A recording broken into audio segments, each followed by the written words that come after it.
بابا کیا سوچا ہے اب آپ نے؟ آہل نے سرمد گیلانی سے پوچھا جو کہ ابھی نور کے کمرے سے باہر آئے تھے۔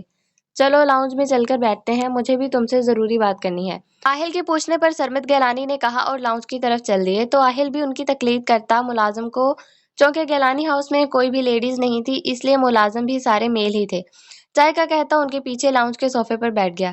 جی بولیں بابا، خیریت تو ہے؟ آہل نے لاؤنج میں رکھے صوفے پر بیٹھتے ہوئے پوچھا۔ دیکھو آہل، میں نے ایک فیصلہ لیا ہے اور مجھے یقین ہے میرے آج تک کے کیے گئے ہر فیصلے کی طرح تم میرے اس فیصلے کا بھی احترام کرو گے۔ آہل کے پوچھنے پر سرمد گیلانی نے تمہید باندھتے ہوئے کہا۔ بابا آپ کا حکم سر آنکھوں پر، آپ حکم کریں، اس طرح تمہید باندھ کر مجھے شرمندہ نہ کریں۔ سرمد گیلانی کو تمہید باندھتا دیکھ آہل نے انہیں مان بخشتے ہوئے کہا، جس پر وہ مسکرا دیے، کیونکہ انہیں آہل بہت عزیز تھا۔ وہ شروع سے ان کا فرمانبردار اور سنجیدہ مزاج کا مالک تھا، انتہائی نرم گو بھی، اس لیے انہیں آہل سے بے پناہ محبت تھی۔ آہل میں چاہتا ہوں کہ تم نور سے نکاح کر لو بیٹا، کیونکہ ہمارے گھر میں کوئی بھی عورت نہیں ہے۔ ہم نور کو اس طرح بنا کسی رشتے کے اپنے گھر میں نہیں رکھ سکتے، اور میں نور کو اکیلا بھی نہیں چھوڑنا چاہتا، کیونکہ تم جانتے ہو یہ دنیا بہت ظالم ہے، جگہ جگہ انسان نامی بھیڑیے ہیں۔ وہ نازک معصوم سی بچی ہے، میں اسے بھی یارو مددگار نہیں چھوڑ سکتا اور نہ ہی بنا کسی رشتے کے اس گھر میں پناہ دے سکتا ہوں، کیونکہ لوگ اس کے کردار کو داغدار کر دیں گے۔ اسی لیے میں چاہتا ہوں کہ تم نور سے نکاح کر لو۔ رخصتی جب نور چاہے گی تب کر لیں گے، لیکن اتنا یاد رکھنا کہ یہ کوئی سمجھوتا نہیں ہے اور نہ ہی کسی قسم کی زبردستی ہے۔ میری خواہش یا التجا ہے کہ تم نور سے شادی کر لو۔ ہو سکتا ہے اللہ نے نور کی ذمہ داری مجھے اس لیے ہی سونپی ہو تاکہ میری بیٹی کی خواہش بھی پوری ہو جائے اور نور کو بھی سہارا مل جائے۔ آہل کے پوچھنے پر سرمد گیلانی نے ساری بات اس کے گوشو گزار کر دی۔ ٹھیک ہے بابا، مجھے کوئی اعتراض نہیں، جس چیز میں آپ کی خوشی ہے اس میں بھی خوش ہوں، جیسا آپ چاہیں گے ویسا ہی ہوگا۔ سرمد صاحب کی بات پر آہل نے مسکراتے ہوئے کہا تو وہ بھی مسکرانے لگے۔ چلو پھر ٹھیک ہے، میں نور سے بات کرتا ہوں تاکہ جلد از جلد تمہارا نکاح ہو جائے اور کسی کو باتیں بنانے کا موقع بھی نہ ملے۔ ابھی تک چھوٹے کو کچھ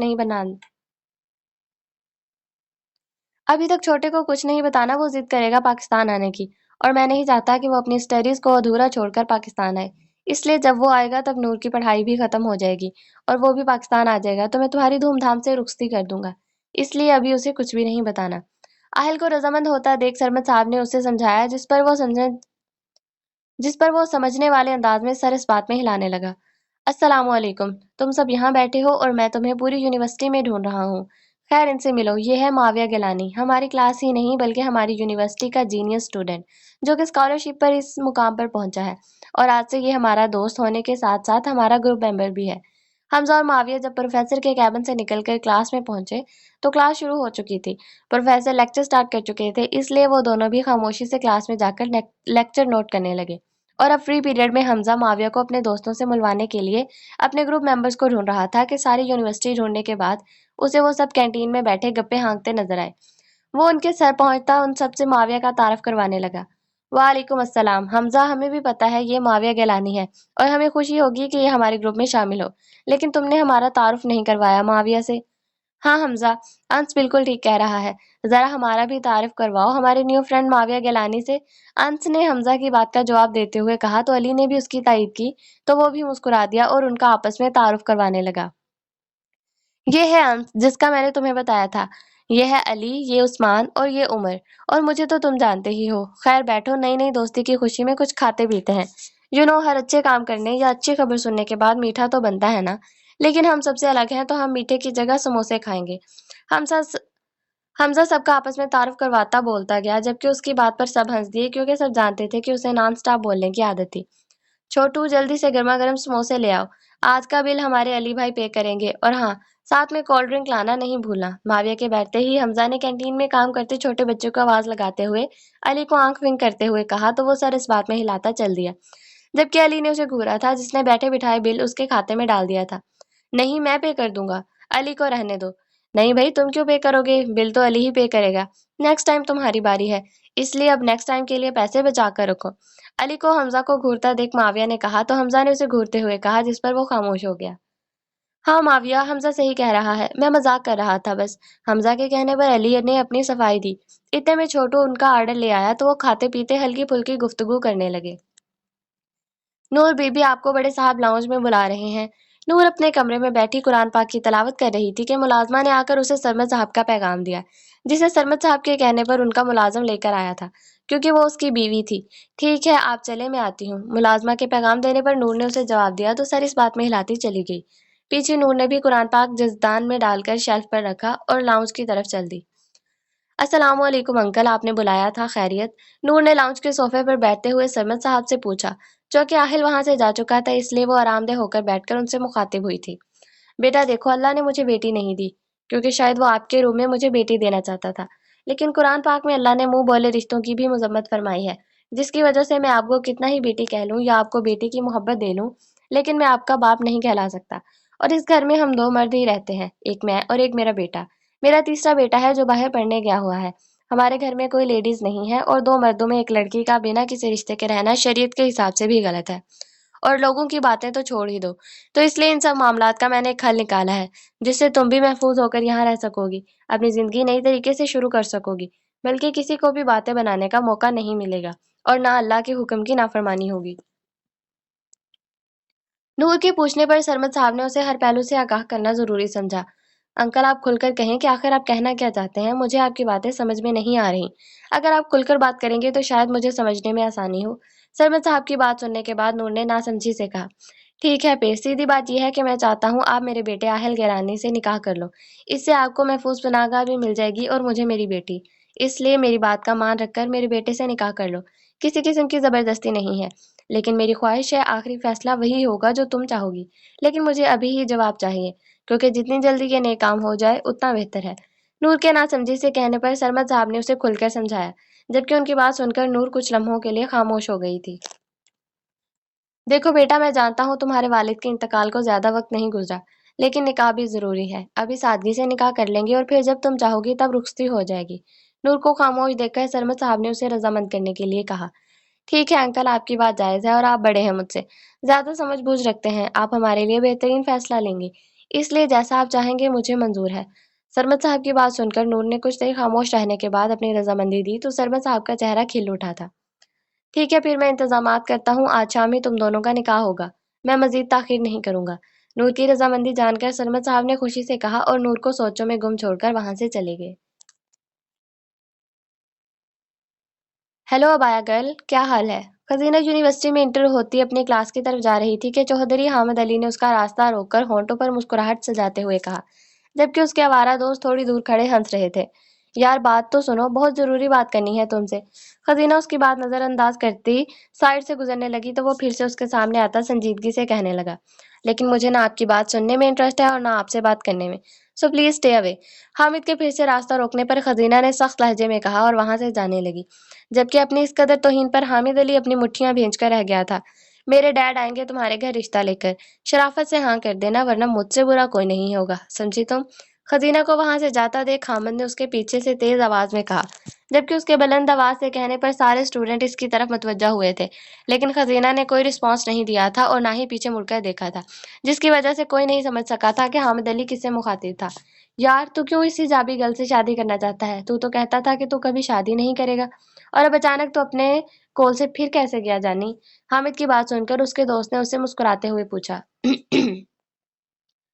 ایک دفعہ شادی ہو جائے پھر اس حجابی گرل کے ذریعے اس معاویہ سے سارے بدلے لوں گا، اس کو اتنا ٹارچر کروں گا کہ وہ اپنی محبت کی خاطر میرے سامنے گھٹنے ٹیکنے پر مجبور ہو جائے گا۔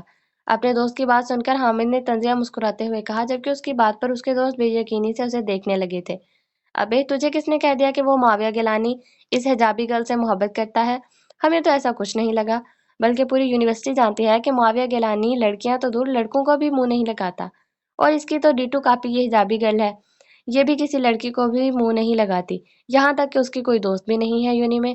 تو تجھے کیسے لگا کہ معاویہ گیلانی اس حجابی گرل سے محبت کرتا ہے؟ حامد علی کی بات سن کر اس کے دوست نے جیسے اس کی عقل پر ماتم کرتے ہوئے اسے آگاہ کیا تھا، تو وہ نہیں دیکھ سکتا جو میری آنکھیں دیکھ رہی ہیں، کچھ وقت صبر کر، تو خود کہے گا کہ میں صحیح تھا۔ حامد اپنے دوست کو جواب دیتا وہاں سے چلا گیا تو وہ سب بھی کندھے اچکاتے اس کے پیچھے چل دیے، جبکہ دوسری طرف خزینہ کلاس میں جا کر خاموشی سے اپنی سیٹ پر بیٹھ گئی اور اس کے بیٹھتے ہی پروفیسر کلاس میں آ گئی اور لیکچر سٹارٹ کر دیا، جس کو وہ بے دھیانی سے سننے لگی، کیونکہ ایک تو کل سمرین کی باتیں اور اب حامد کی بکواس نے اسے پریشان کر دیا تھا، اسی لیے وہ لیکچر کے ختم ہوتے ہی کینٹین کی طرف چل دی، کیونکہ خزیمہ بھی وہیں بیٹھا اس کا انتظار کر رہا تھا۔ خیریت ہے بھائی، آپ نے میسج کر کے مجھے یہاں بلایا تھا؟ خزینہ نے خزیمہ کے سامنے والی چیئر پر بیٹھتے ہوئے فکر مندی سے پوچھا۔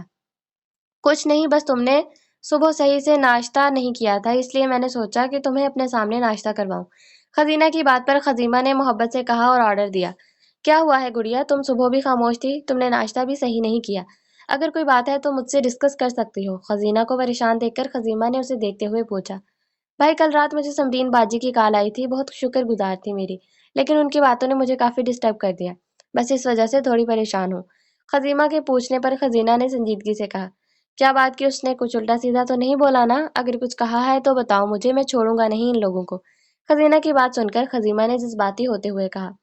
نہیں، ایسی کوئی بات نہیں ہے بھائی، بس وہ میرا شکریہ ادا کر رہی تھی کہ میں نے احتشام کو جیل سے چھڑوا دیا، کیونکہ اس کی بیٹی بہت بیمار ہے اور اپنے بابا کو یاد کرتی ہے۔